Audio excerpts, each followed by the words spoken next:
wrote an article a couple of weeks ago about midlife crisis. So, you know, when I think of the word midlife crisis, I think of like middle-aged white guys going out and buying a Porsche because they've had this midlife crisis. We all have these.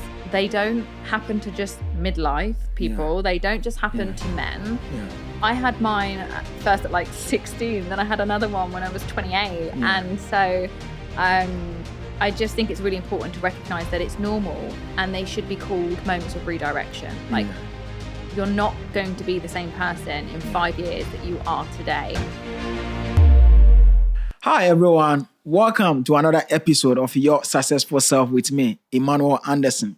Today we are here with a guest who I find so interesting because of her story, how she's been able to turn her life around from where she was to the space in which she is now, and she's helping millions of people out there in the world.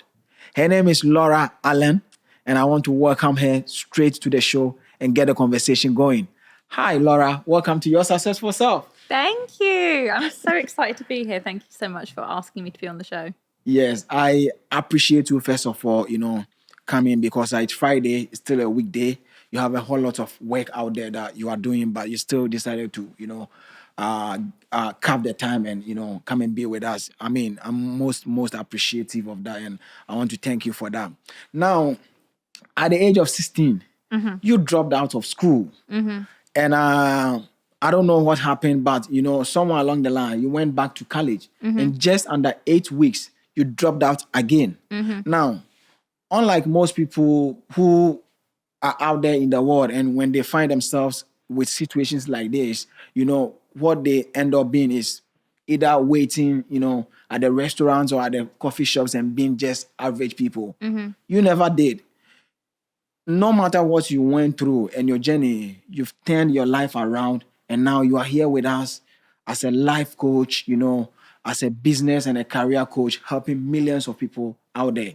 Our platform is all about connecting, connecting our audience to people like yourself to learn the success, strategies and tactics that you've used to become the person that you are today. So when I begin every interview, I begin from the background of the guest. So I want you to take us to the beginning, how life was, how everything turned out in your life. And, in spite of all the difficulties that you went through, you've been able to turn things around to be the person that you are today, helping millions of people out there also discover their path in life and be their best selves or their successful selves.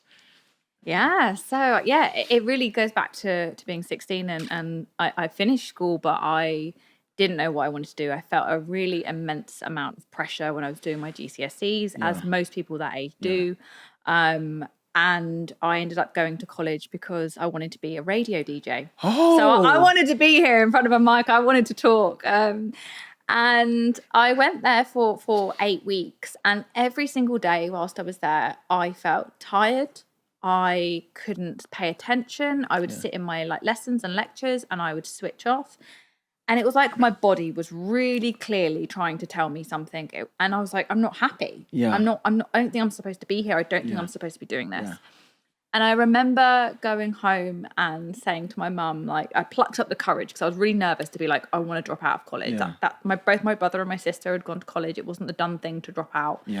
And I told her, I was like, I'm not happy. And she turned around and said to me, oh, well, I dropped out of college. And so that was the first thing I was like, oh, wow, okay. That's that. She was so open to the idea because she had been through the same thing herself. And she sort of said to me, you can drop out if you want to, but you're going to have to go to work and you're going to have to pay me rent. So at 16, I was paying her £200 a month. That was like a crazy option, encouraging you that you could do whatever you want, but don't think that you are just going to be here and enjoy the food in the house and stuff like that. You are going to have to contribute. Yeah, so at 16, I was paying £200 a month rent, which back then, it's just, people don't do that. So I was working Saturdays at Boots at the time, and I went in and I just sort of said, look, I'm going to drop out of college. It's Christmas coming up. Do you have any extra hours? And then they brought me in. And I just loved it. From the minute I kind of got into the workforce, I just wanted to work. I wanted to progress. I wanted to work with teams. I got promoted to the Saturday team leader at the age of 17. Took on that role. So Boots the Chemist being like a retail store, I ended up doing everything within the store, from working on the checkouts to developing photos, which was a really awesome job. Yeah. I ended up in the pharmacy. I became a qualified dispenser, team leader and assistant manager. And then I got to the point, I think the company brought out this assistant manager role, and I was the youngest person in the company to be promoted into that position. So I knew that I was this ambitious, hungry young woman. Yeah. And every time I used to go to training events, I used to get this really excited feeling in my stomach of like, oh, I love this. And I used to say to the trainers afterwards, how did you get this job? Yeah. Like, how did you get to do this? This is such a cool job. And so I used to say to people in every opportunity, like, is there trainer roles coming up? Like, how can I get into this role? And I used to just be a little bugging people all the time about it. Yeah. And one day I got a phone call from the regional HR manager and she said, we've got an opportunity for you to go and work in London as a trainer. She said, we're revamping the Piccadilly Circus store. Yeah. We'd love you to come down and actually spend a couple of months working there, retraining all the staff, creating a package and see what you've got. So I did, and it was amazing. And the program went really, really well. And they were going to roll it out across the whole of London. But then the company went through a restructure. So overnight, everybody that was backing my project just went, disappeared. So at that point, I thought, okay, I've been with the company for 8 years. I don't want to go to their head office in Nottingham. Yeah. What do I do with my career now? So I was in that limbo stage of like, what do I do? I didn't want to work at weekends anymore. Yeah. And so I had to do the kind of piece of like, well, what is it I enjoy about my job? What is it I don't enjoy, etc. And working with people has always been the thing that I've loved doing. So I realized that getting into human resources, into HR was going to be the best route. So I decided to go back to college and do my CIPD level 3, which is the first entry role. I did that alongside working full time. And I got a job working in HR. So I had to make the pivot from HR into, from retail into HR, which wasn't easy because the HR people were like, you've got no experience, you've never worked in an office, like you just work in a supermarket kind of thing. And so there's a lot of problems trying to get into that. Yeah. So. Whoa. I mean, from the story that you've narrated, the one thing that appeared, clearly to me was that even from a little age, you've always, have the idea of knowing what you want to do with your life. So my next question is, how did that thing came about with you? Because most people like myself, the idea of having to know what they should do with their lives, like the whole idea of the self-knowledge thing, like who am I, what must I do with my life and stuff like that. It doesn't come across quite easily, for them or to them.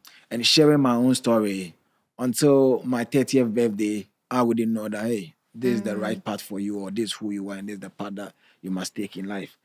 I had gone through life before that time being everything and anything. And even though everything that I am today, or some of the things or some of the spaces that I'm trying to venture into today, they are things that have been with me right from, the days. It's just that I didn't have any idea that this stuff that, I love and I want to do with my life, they are who I am, and, they are the things that I need to take on, So the idea of self-identity, who I am, what I must do with my life, it's a problem that I feel like a lot of people, like a huge amount of people in the world, suffer with. But in your own narration, it seems like you never had problems with those things, irrespective of the space or the time in which you were in your life. You all the time knew about what you wanted to do. Can you speak to us about how you came out about that very thing? Was it because of the environment in which you were living in, parents inspiring you, and you got to know yourself, earlier on in life? Or like, how did the whole thing happen with you? Like, how did you come about, yourself, and at every point in time you were sure that this is the right thing for me and I have to go for it? So I still don't know what I want to do with my life, and I'm 32, right? Really? You don't seem like one. You don't seem like one. I know it seems like I've got everything together, but I think the reality is, and this is what I try and kind of get across with clients and in my content, etc., is like, follow the things that do make you happy, okay? So like when I was I knew I didn't want to be in college, so I followed my nose and I went to work and I enjoyed it. And I just, every role that I did, I was like, cool, now what's the next thing? What's the next thing? What's the next thing? If I didn't like something, I changed it. Then it got to the end of that career and I thought, right, people's the thing that I love. What kind of career can I do that? HR, great. I'm going to pivot into this industry. Yeah. So, and I did HR for 8 years. And then I pivoted into coaching. Yeah. Because my love and my enjoyment for the HR stuff dwindled and I wasn't happy anymore. So it may seem like I've got it all figured out. Like I have no plan. All I know is that I wanted to have a career now that allowed me to work for myself, to have a bigger impact and help more people, and to have the freedom to travel. That's it. Wow. I'm sorry to burst your bubble, but that's it. Do you know that? Like, do you know what's going in my mind? Like, yeah. And this the actual words. She's one of the most honest people I've ever come across as far as my life is concerned. Because being in the space in which you are now, being a life coach, a business coach, a career coach, helping people, gain this clarity about themselves and the path that they must take in life. If you should tell someone that, like, be this honest that, hey, in spite of it all, I don't have it all figured out, they will be surprised. Yeah. And that's how come I am surprised, because nobody gets to be in the space that you are in, doing this amazing job, helping, a whole bunch of people out there, and they could still be like, hey, in spite of it all, I don't know what I must do with my life. So, that was, what I was thinking. Anyway, my next question is, now you've gone through all those process, from one thing to the other, getting to a space whereby, when you should get to that space, you realize that, no, this thing is not for me anymore. And you will pivot to the next thing. And you've gone through all those journey to working at the retail shop. And now you went into HR and you've also pivoted, to life coaching and business coaching and career coaching and stuff like that. So I guess the question I'm going to ask is, in all those experiences, going through those things, what are some of the things that you learned as far as humans, are concerned, human relations are concerned? And did you had any experience about people, not having any idea, about themselves, especially when it comes to people coming to you for coaching stuff, and because of that, you go like, self-discovery, self-knowledge is the first step, and it's where we need to begin everything from. And did you had moments like that, or people that you coach, did you get to experience some of these things with them? Yeah, absolutely. I mean, going back to my first, when I left school, when I was going for that moment of like, I don't know what I want to do, that was the first time I was diagnosed with depression. And I found myself in a very dark place because I felt so confused. I didn't know who I was. I didn't know what it was that I wanted from life. I didn't know how to control my emotions. And this was something that I found has come up multiple times in my life, where I've had these moments where I've basically had a breakdown before having a breakthrough. Yeah. And the breakthrough and the clarity and how I've gained that is through doing a lot of personal development work and actually sitting with myself and saying, like, why do I feel this way and what is it I really want from my life? The thing that I find with all of my clients is everyone's struggling with fear. Everyone is struggling with some kind of self-doubt that is holding them back from achieving what it is that they want. Yeah.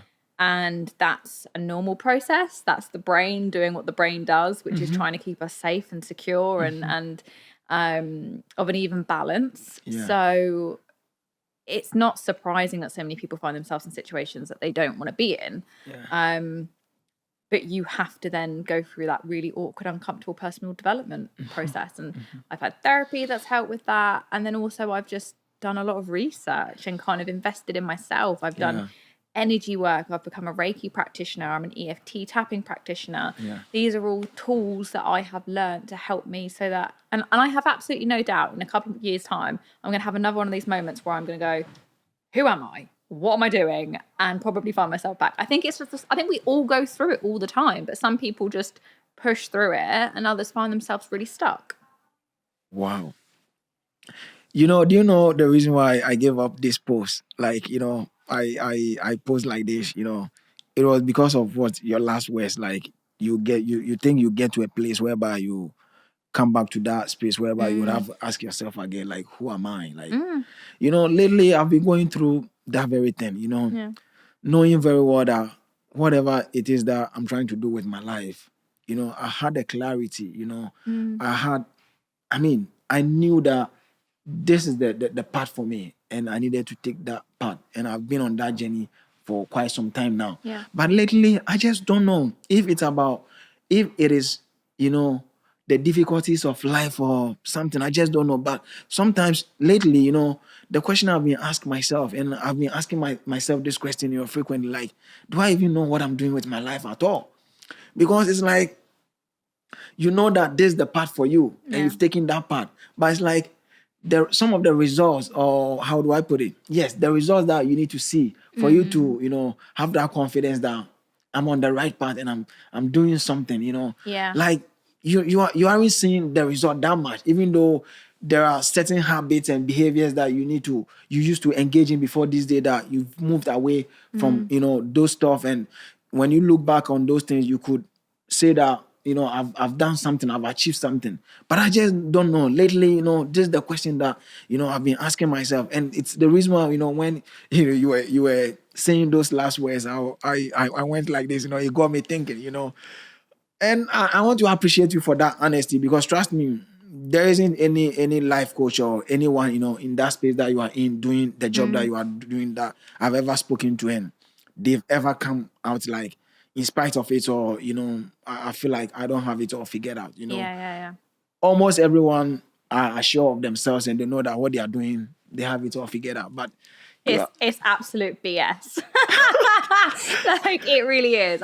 I wrote an article a couple of weeks ago about midlife crisis. So, when I think of the word midlife crisis, I think of like middle-aged white guys going out and buying a Porsche because they've had this midlife crisis. Yeah. We all have these. They don't happen to just midlife people. Yeah. They don't just happen to men. Yeah. I had mine first at like 16, then I had another one when I was 28. Yeah. And so I just think it's really important to recognize that it's normal, and they should be called moments of redirection. Like, you're not going to be the same person in 5 years that you are today, and that's normal, and that's okay. Yeah. And I think people struggle with something called like the sunk cost fallacy, where like when you've invested so much time into something, or like time, money, etc., you almost feel like you can't change because it'll be such a and waste. you have to leave that thing. And you have to, exactly. I think our brains are actually really horrible when it comes to it, because they're quite shit. And they I would agree with you. And talking of the sunk cost, fallacy, sometimes I find myself in spaces like that, that even in spite of the awareness and everything, having to withdraw, knowing that this thing is no more serving me. Yeah. I find it difficult to withdraw, looking at the time, the resources that you've invested into it. And more so, I don't know about you, but personally, I'm one of the few people that make a lot of noise out there, and so, excuse me, being such a person, if I am in a space doing something and it's no longer serving me, having to withdraw, sometimes the idea or the thought that, appears to me is like, how would people take you? You've made all these noise out there, and now you have to, and so having to withdraw, sometimes it becomes difficult, But I guess, you have been there, and looking at our interaction, what I'm seeing, you are way ahead of me as far as the work on ourselves, is concerned. You've done a whole lot of work on you. I can tell, because if you are someone and you are in some of these spaces that we are in, and you are experiencing people, and based on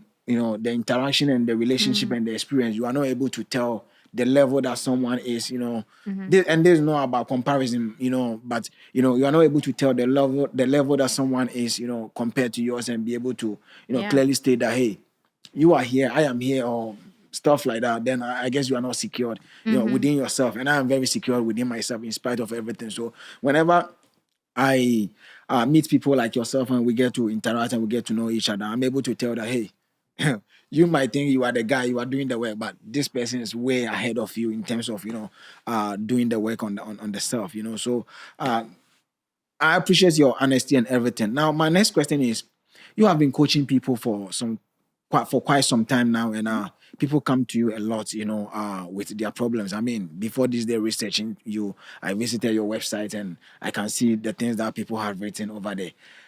I want to find out, about the common issues that you think, make people find themselves in, spaces that, make them feel stuck, and they come to people like you. What are some of the common issues? Yeah. Yeah. So a lot of it is people getting into careers that they did once enjoy and then life changed and they're just not accepting that things change, right? Yeah. So getting into careers, then starting families and stuff, and it just not being suitable anymore. People who were once really ambitious, that were like striving for something, have then realized that actually they've been striving for the wrong thing. They've been climbing the wrong ladder. Yeah. And again, that sunk cost fallacy, like not feeling that they can walk away from it and then getting stuck, Yeah. which then obviously causes a lot of unwanted emotions, feeling very apathetic, unfulfilled, etc. The most common thing is just it's fear. It is the fear of being able to make the change and thinking that they're either too old, they're not smart enough, there's not enough jobs, the job market's not good at the moment, therefore I shouldn't try it. So many self-limiting beliefs, which is why I do EFT tapping with all of my clients, because the first session that I do, I'll try and find out exactly what beliefs are holding them back. Yeah. I will then go through and give them an EFT tapping routine specifically to help remove those self-limiting beliefs. And what we can shift in that first week would probably take 3, 4, 5 coaching sessions to kind of get them through. So it's like an absolute powerhouse tool. Yeah. And once we start shifting those limiting beliefs, suddenly they see options. They start to get a little bit less foggy in their minds. They start to see the clarity. They start to feel like, okay, no, I can do this. There are options out there for me. But the other thing I really want to highlight is the shame people feel when they feel like they are no longer enjoying their careers. We are made to feel from the moment we leave school, go to college, like university, etc., that getting a career and having a good stable career is important, and you've got to go to work, wear a suit, be this, get this certain salary, have this certain job title. Like there's so much pressure, and so when you find yourself in this situation where you don't want that and you're questioning yourself and thinking, is this even for me? People start to feel shame around it. And I've seen in quite a few occasions, a lot of my clients are men.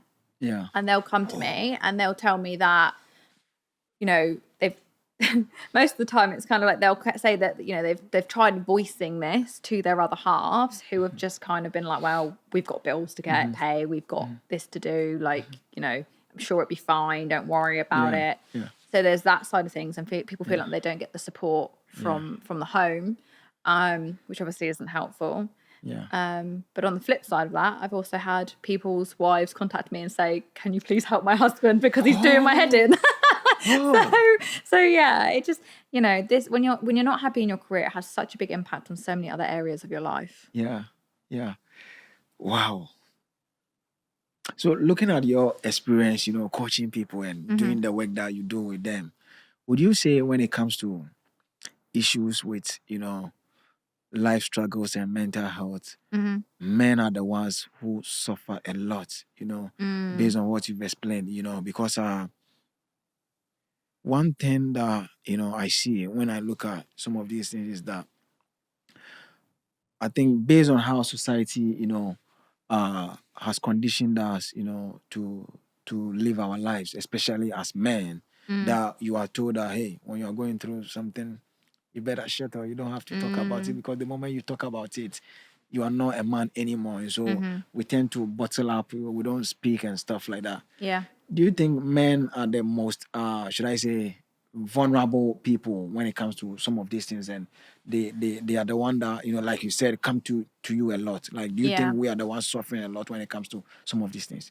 I think they certainly find it harder to talk than women do naturally. I think that's for a number of reasons. Women tend to come in groups of friends, and therefore you're more likely to meet up and socialize and maybe talk about things. I have had a couple of clients who have sort of said that, they don't really have big social circles and therefore they don't feel like they can talk about it. And I still feel like we're trying to weed out the generation that, like you said, was, big boys don't cry sort of thing. You don't talk about your feelings, your emotion, this kind of like toxic masculinity. There's still a lot of that around, unfortunately. So, I absolutely think that men have a really difficult time with it. And it's one of the reasons that I'm going to be studying next year a master's in neuroscience and psychology of mental health. It's a topic that I'm very passionate about because of my own struggles. So it's a shame that we're still not in a place where people can talk about it, but also a place where people recognize that it's happening to them. I think because, like you said, we get told to just push forward and just keep moving, keep moving, that people mask a lot of the symptoms of poor mental health. And then it gets to a point where it's too late and they break or something more permanent happens. I just don't think we're very good at recognizing the signs, despite the fact that there are plenty of people out there that are constantly pushing the topic and saying, these are the signs. Like I talk a lot about burnout. Like this is the warning signs that show that you could be moving towards getting burnt out and having a breakdown. People still just think, it doesn't happen to me.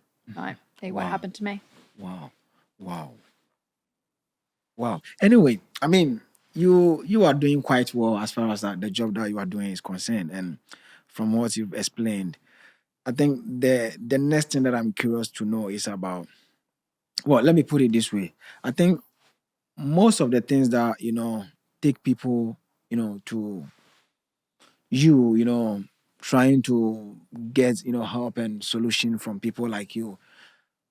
And this is my opinion, and I stand to be corrected if I don't get it right. I think it's an issue of self-awareness and an issue of identity, because at every point in your life, if you are very clear about yourself and who you are and what you must do, then I think you wouldn't have to, find yourself with a lot of struggles that you have to go to a coach to get an answer or something. Not underestimating, the idea that having a coach in your life is a great thing. So I think the next question I want to ask is, can you share with us, some of the self-awareness tools that you use to help your client gain insight into their behavior pattern that lead them to spaces like that, and they feel they become vulnerable and would have to sought help. Yeah.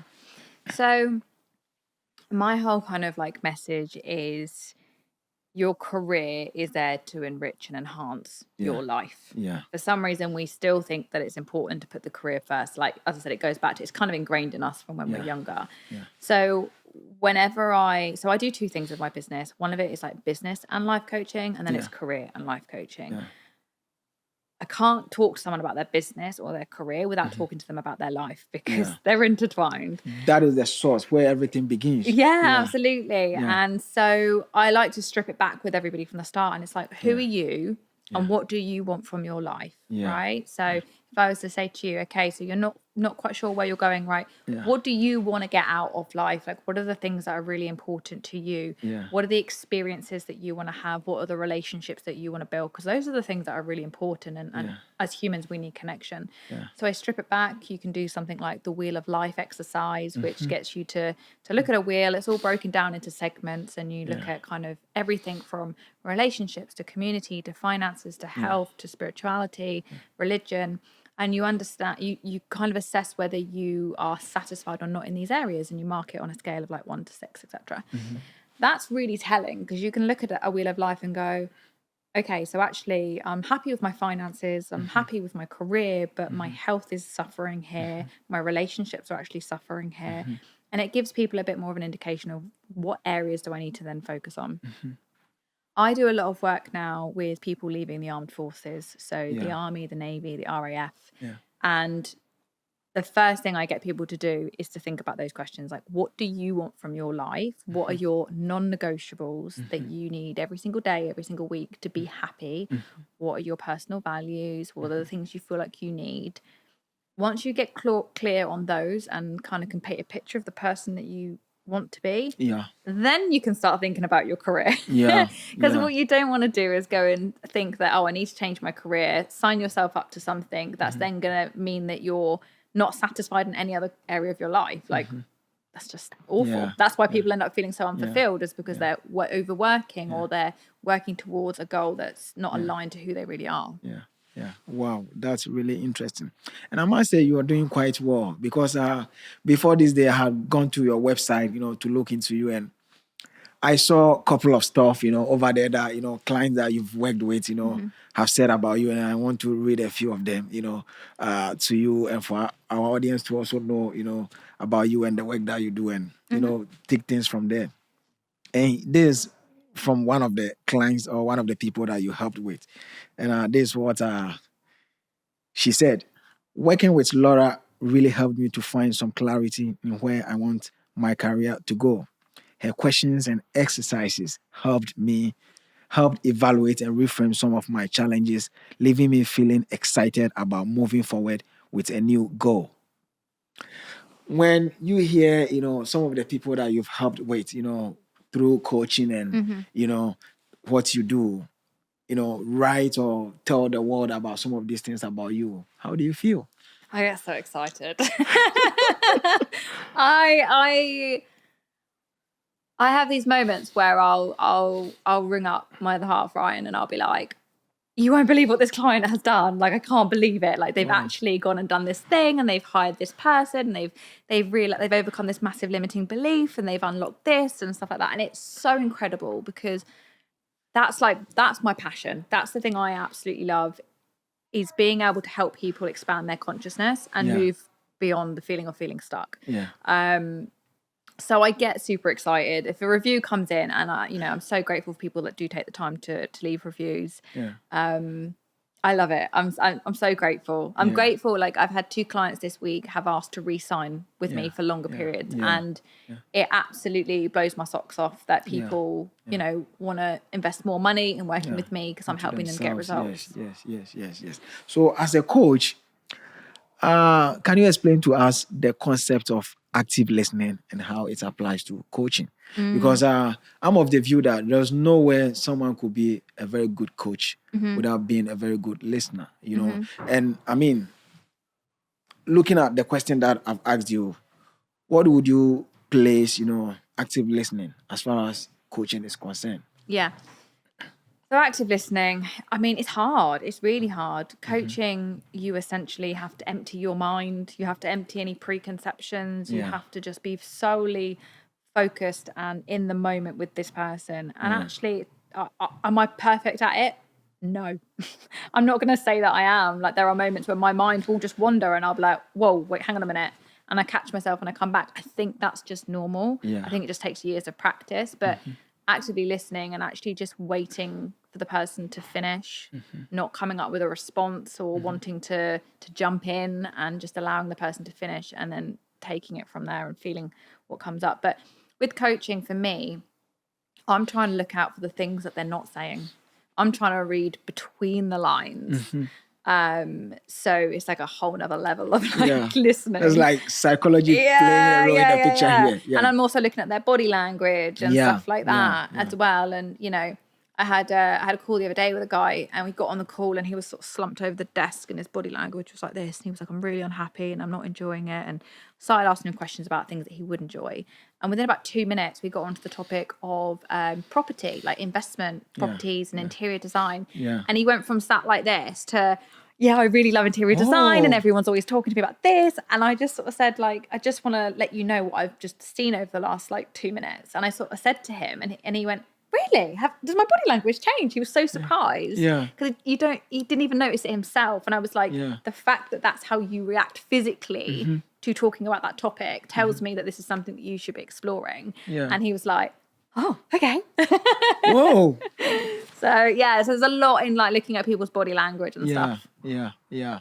And in your experience, practicing this very thing that you do, has there ever been a time that, you had a client, and I mean, they came to you to seek help, obviously, but, in trying to offer them help, they were not listening to you, and they weren't receptive, and they were difficult to deal with. Have you ever had such an experience? Yeah. And if you've ever had such an experience, how did you deal with the situation? Yeah. So, I mean, I had one this year where he disappeared. He disappeared. He disappeared. Like how? Poof, out of thin air. He disappeared. So we were halfway through the coaching program. Everything seemed fine. He was making progress. We were communicating. It was great. And he just dropped off the radar, just disappeared. And I was really concerned for his well-being. I was kind of, because I knew that he had suffered in the past with like poor mental health and he had a lot going on. But so I reached out to him in one way, I reached out to him in another way. And I said, look, if you need to pause the program, please just let me know and we can pick it up if you just need a break. Yeah. I got nothing back from him. Time went. It got to the end of the 8-week period. And he then dropped me a message and just said, look, I'm sorry, I'm fine. But yeah, I just need to end the program. And so I was like, okay, well, I'm glad to hear from you. I hope you're okay. Like, and if you want to chat, like I never got any answers or clarity from that. And I don't believe it was anything to do with my coaching. I believe it was personal, but it was, I wasn't going to push it. I wasn't going to sort of, it was like, okay, this is obviously not the right time for you and that's okay. Yeah. But it's a shame that you've gone and paid for it all and, you didn't make use of it. Yeah. Now, I'm curious to know, was it because of your approach? Were you that hard on him? And because of that, probably he couldn't take it and... I don't know. I thought we had very, very good rapport. He's every session he was like, thank you so much. This has been great. We had the little messages in between about work he was doing. He had a plan. Everything, as far as I'm concerned, was fine. And he just disappeared. And I think if he was unhappy with the program and working with me, he'd have complained and he'd asked for a refund. I don't think he would have just disappeared. I think it was personal. Yeah. So with instances like that, would you say, it's the issue of motivation, with people or for people? That is how come, when they take a step towards, doing stuff, they step back, they don't go all in. And the reason why I'm saying this is that, the last time off camera, I happened to have a conversation with you and I told you about some of these things that I'm in a similar situation whereby I know the things that I'm supposed to do with my life. Those very things are the reason why, are the very reason why I've taken the risk, done whatever I'm supposed to do, to be in this country and be in this space that I am. But it's like, I don't know, I feel very demotivated. Like when I wake up in the morning, as part of my morning routine with whatever that I do, after going through all those things, I have all these motivational tips on. And now, whenever I've put all those, motivational tips on, nothing clicks in me. Like it doesn't feel like they mean anything. Yeah. And so when I'm going through those experiences, the question that I'm asking myself all the time is like, what's happening? Like, it's like I've gotten to a point whereby I feel so weary within my soul, something that has never happened to me anymore. Yeah. And as far as I'm concerned, and as far as I know, and based on what people tell me, I'm a firecracker. Like when it comes to, chasing after your goals and your dreams and stuff like that, I'm the guy that, people will say, like, he's crazy, he's fire, when it comes to some of these things. So, whenever I've gotten the opportunity to speak to, people who know me that this is what I'm going through, they'll go like, are you sure? Like, you of all people, like, are you sure? And I could go like, I just don't know. This is what I'm going through. I'm not being able to understand it, So bringing it back to the question, would you say, based on the experiences that you've had and based on the training that the trainings that you've gone through, would you say it's an issue of motivation? And I just don't know, but I feel like asking this question. And if it's about the issue of, going back to the basics, connecting with our why, I know my why. I know the reason why, I began this journey of mine and I'm still on. But here's the case at, this point or where I've gotten to, I feel this kind of thing around me and I don't know, And, when I was speaking to you over it, I was, speaking to you just to, seek your advice and seek help from you. Could you speak to us on that very thing? Yeah, so I would ask you, you said there, I know my why. Your why can change, right? Yeah. Your why can serve you a purpose to a certain point and it can evolve. Like we're always evolving as people and so are our reasons. Yeah. So I guess I would go back to you and kind of say, do you still feel wholeheartedly grounded to that why, or do you feel like there is room for adjustment? I think I still feel really, grounded in that very why. Because for me, I don't know if I've shared this story with you before. What set me on this path, before this day was the idea of, coming to the revelation that, how society, had conditioned and programmed me to live my life, uh, back then, I realized along the line that, that was not how things actually are. And whatever that society had conditioned me with, they were all lies, So, because imagine being born into nothing, excuse my language, and you've been conditioned that because you've been born into nothing, there's nowhere you have to become something in life. Yeah. And so all through my life until my 30th birthday, I had gone through life not believing in myself, not having the confidence, and even when I've gotten to spaces that, I was supposed to, show forth, who I am and, bring my value to the table, I wouldn't do any such thing, So I have gone through life suffering from low self-esteem. Self-esteem, yeah. So when I came about some of this discovery that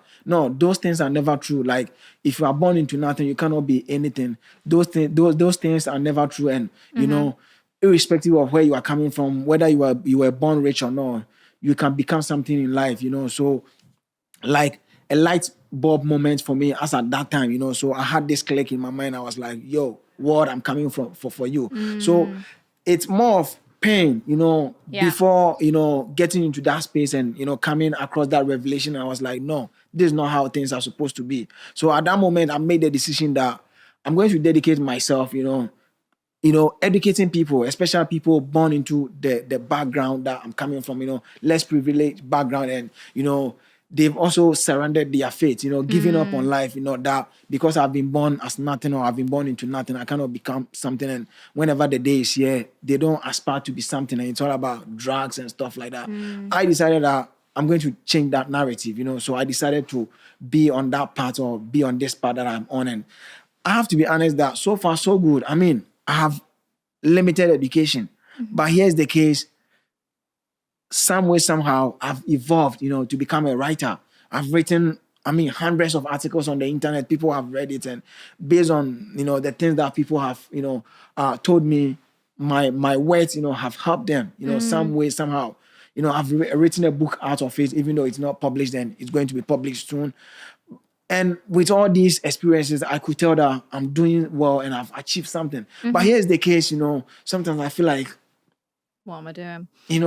I just don't know. And I want to seek your opinion on this. If it's maybe I have some sort of a very higher expectation, so not being able to get to that point at this point in my life, I feel like I'm not doing enough, and I'm downplaying my achievement. Yeah. What is your driver? Was it pain? For me, it's pain. Like the idea of the world telling us that because we come from nothing, we can't be anything. Like that idea doesn't sit right, with me at all. Like I just want to, how do I put it? I just want to help people break away from that notion, like change that narrative that it doesn't matter where you are coming from, whether born rich or not born rich. It's all about knowing yourself, crafting a vision, for yourself based on who you are and going, pursuing it, taking life, in that direction. Yeah. So if you don't mind, like, I'll share a bit about something to do with me, which kind of resonates. Is that pain was the driver for me changing my career and starting my own business when my mum passed away. Yeah. I sat there and thought, if I've only got half of my life left, like she passed away age 61, and I thought, if I've only got half of my life left, I don't want to be stuck here doing this. And I took all the pain, the grief, like the trauma from seeing her pass, etc. And I funneled that into changing my career and getting to a certain point. Yeah. And probably maybe in about September time last year, pain was no longer the thing driving me. Oh. And I had to find the new thing that kind of drives me. And actually it switched to excitement. I'd got to a point where I was no longer pushing because of the pain, but actually seeing more opportunities and starting to feel excited about the future. Yeah. And I started to connect to that as my driver. Yeah. So I would guess, has pain done its thing with you now? Have you actually now got to re-seek the thing that's pulling you in that direction and pushing you in that direction? Well, that's an interesting question. Because before this day, honestly with you, I've never sat down to really look at myself and revisit, some of these things that, spurred me on this journey to know that, hey, where I've gotten to, looking at my achievements and where I've gotten to, this thing or that thing is no longer needed in the picture. So I need to do away with them and Yeah. connect to new things. I've never, done that. So I guess from what you've said, I guess that could be the reason why, I'm going through whatever I'm going through. But you being, the person that you are with your experiences, with, the coaching that you give to people, what would you say is the next thing that I should do, to move away from that space in which I am, whereby even though I know my why, I'm on course still doing the things that I'm doing, even launching this podcast, and stuff like that. But sometimes I feel like, Yeah. there's this push and pull thing, hovering around me. So there's a quote that I really love. It's James Clear, Atomic Habits. And I don't know if I've read it, but it's like, you do not rise to the level of your goals, you fail to the level of your systems.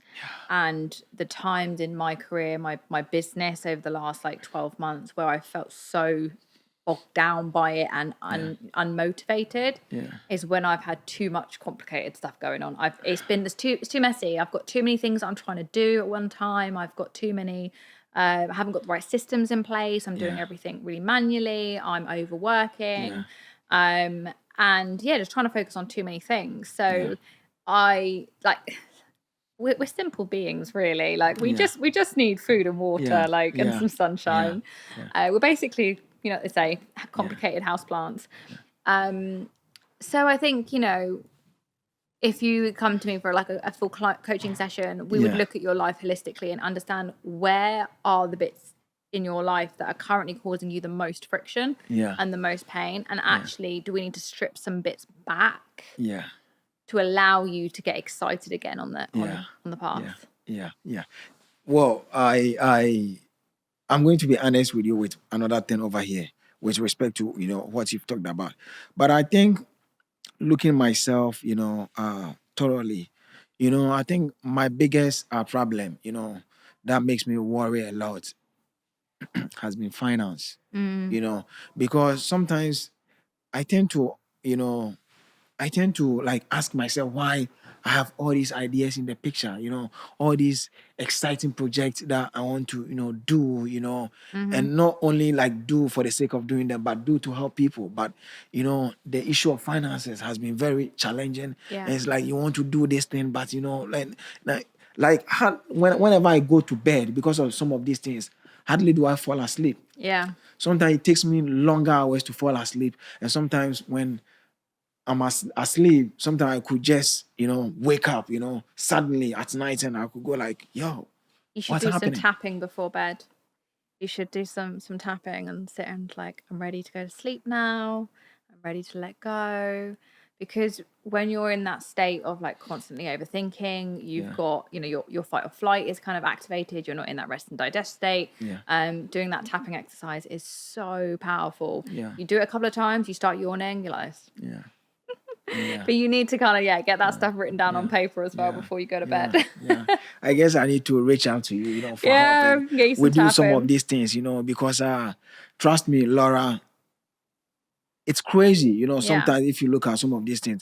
And with my own issue, like we were talking about the sunk cost thing, sometimes I look at things and I go like, no, there's nothing like backing down for you. Like this is what you've signed up for. So no matter what you're going through, whether you have the resources or you don't have the resources, you need to keep pushing, And sometimes, again, I look at the whole thing and I could ask myself like, okay, fine, you want to give up now, but giving up, what are you going to do? Are you going to give up and end up on the street like any other person? That very thing that, you found yourself around. Yeah. And you didn't like and you took this journey or this path. Are you giving up to be, So there is that kind of confusion and suffering in that direction, always for me. But I guess, this is why. Sorry, I just want to jump in and sort of say like this is also one of the other reasons I think people struggle with their careers is because they get too many options. They don't have that clarity of what is that one path or one direction they want to go on. So where you were saying there about you've got all of these ideas constantly about what it is that you want to do and how you can make it work. When your mind is so busy with all of Yeah. that, it's really hard to be motivated Yeah. because you can't see that clear path. So actually really nailing down the clarity of exactly which bit you want to be going after next. Yeah. And it's not to say that you can't do all of these things. Yeah. You just can't do them at the same time Yeah. because you're one person and Yeah. you've got restrictions, Yeah. right? Like, Yeah. I'm sure in an ideal world, if you were a billionaire, you'd be doing all of this stuff and it would be fine. And you'd have people doing it for you. But man, like, you know, like I've said earlier, sometimes I look at myself and I go like, these are the stuff that animates you, you know, you need to be doing them. And so for me, one of my drivers has been this. Whether you struggle with the issue of finance or not, find a way to do it. Yeah. And I think having that mindset has some way, somehow helped me because unlike most people, unlike most people with their destinies, having to come from nothing and the issue of finance is hard for them and they've surrendered to their fate. And I mean, it makes sense that they've surrendered because the resources to help them, do whatever and achieve whatever they have to do and achieve isn't there. What can they do? They cannot do anything. But I am so stubborn. I'm like, no, you don't have to give up, so always find a way. And I think some way, somehow it's helping, because if I tell you our budget or the finances that we put behind, for example, this podcast, you will be surprised. But here is the case, some way, somehow, I wouldn't say we are there yet. We are not there yet in the beginning, but some way, somehow, we are pushing it. We're doing something, So this is one of my drivers that, hey, I don't care whether you have the resources or not. Find a way. And it's been working for me. But I think somewhere along the line, it's better, you revisit yourself and check in with yourself and know, the things that have served you in the past, how they are serving you now. And if there is any at all that you need to let go and get yourself connected to new stuff as well. So, yeah, I agree with you. And I need to be, how do I put it? I'll be coming for a session because I need this, because trust me, nobody has it all figured out. Like you yourself, you were saying earlier, we all need help some way, somehow. Yeah. And, I have coaches. Like since starting my business, I'm on my third coach, like for different reasons. And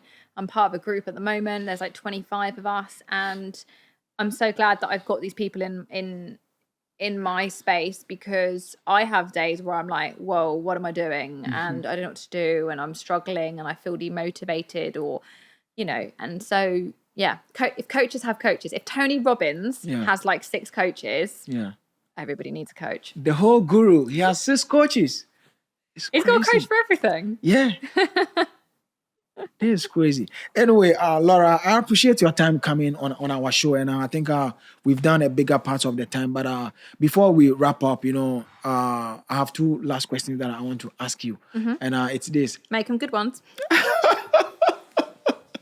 I hope so. Like, where can people find you? Like, if there is someone out there listening to us, watching us, and they have issues, around their lives, their business, their careers, and they want to be in touch, for help, for coaching, where can they find you? Your social media handles and stuff like that. Like, yeah, perfect. So Laura Allen Coach on Instagram. It's not my main platform, but you can access me there. Yeah. LinkedIn, you'll find me on there, Laura Allen Coach as well.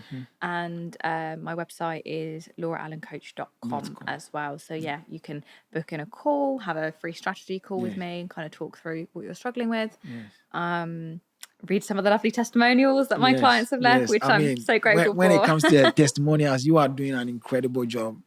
The last time, I was on your platform, your website, and I was going through, I was like, wow, she's killing it, she's killing it, anyway. So for that, I need to be honest that you are doing a great work, and we appreciate you. And when I use the word we, I'm talking in general as in we, the world, we appreciate you because trust me, it's not easy. And in spite it all, not everyone gives themselves the opportunity to be who they are supposed to be and help people out there. And so you being, such a person helping people out there, like we're truly grateful, for it. Now, my last question, and it's the last question I ask every guest that we get on the show. What is success to you? And the reason why I'm asking this question is that, everyone and their definition of success, even though in my own mind, I feel like there is a general definition in spite of it all that it's all about connecting to your essence, who you are, in the inside, discovering your purpose in life and moving your life in that direction. Because I believe that it is only when we've done such a thing, achieving success and all these material things, they become easy, to achieve, and overall we become fulfilled in life. So Yeah. I want to throw the ball, back on you. What is success to you? Yeah, I mean, it used to be for me the idea of climbing the corporate ladder, becoming a HR director. I knew exactly what BMW I was going to drive. I knew the color, I knew the salary I wanted to earn, I knew the type of house that I wanted to have. And to me, that was going to be success. Yeah. Success now for me is the ability to have the autonomy to do things Yeah. that I want and how I want. Yeah. If I could spend more time traveling in nature, looking for frogs, that would be like, Why frogs? I love frogs. I Wow. don't know. I just love frogs. I don't really know quite where it happened, like where the obsession happened, but yeah, I went searching for them in Costa Rica. I've got one tattooed like on my arm here. This is the evidence. Now everything accepted, everything agreed. There we go. But yeah, I went searching for them in Costa Rica and I didn't see any. Like for 6 weeks, it was crazy. So I came back and got one tattooed on my arm. But yeah, I think success for me is being able to hold my emotions with care, look after myself, have autonomy to do what I want when I want, and be able to help people every day. Whether that's I put a lot of content out, so and I get people messaging me just saying thank you, that really helped me. That makes me so happy just to know that one person has had a positive thought off the back of something that I've done. I'm happy. You've affected their lives positively. Yeah. Now, you never mentioned anything I said last question, but I'm chipping this thing in. You never mentioned anything like material in your definition of success. Why? No. Because with a bigger world out there, it's all about the material stuff, for people. Why is it that in your own definition, you never, brought any of those things into it? Yeah, you know what? I always say this, that if I had to leave my home today, I wouldn't care for any of the belongings I have in my home. There's one thing, my childhood teddy, I'd be devastated if I lost that. But I don't care for stuff. I've never really been a materialistic person. And I don't really know why this happened, but when I lost my mum, that really caused me to go into a bit of what we'll call it a spiritual awakening, a dark night of the soul. And I just really dropped any kind of attachment to stuff. So, for me, it's all about the feelings. It's about the feelings of stuff that I can get and the experiences that I can live. Yeah. That is quite interesting. I mean, isn't that what life is all about? Absolutely. These experiences. And finding frogs. Yes. And these experiences, they are the things that, stay with us when it's all said and done. 100%. Not the cars and whatever it is, Laura, we appreciate you so much, gracing our platform. Thank you. And thank you for doing this. audience, if you are listening or watching to us, you've heard it all. The incredible Laura Allen, life, business, and career coach. She has shared with us, her journey, the things that she did to become the incredible person that she is today, helping millions of people out there sort out their lives and become successful. And she has also shared with us, the venues that we could be in touch with her if we need help with anything.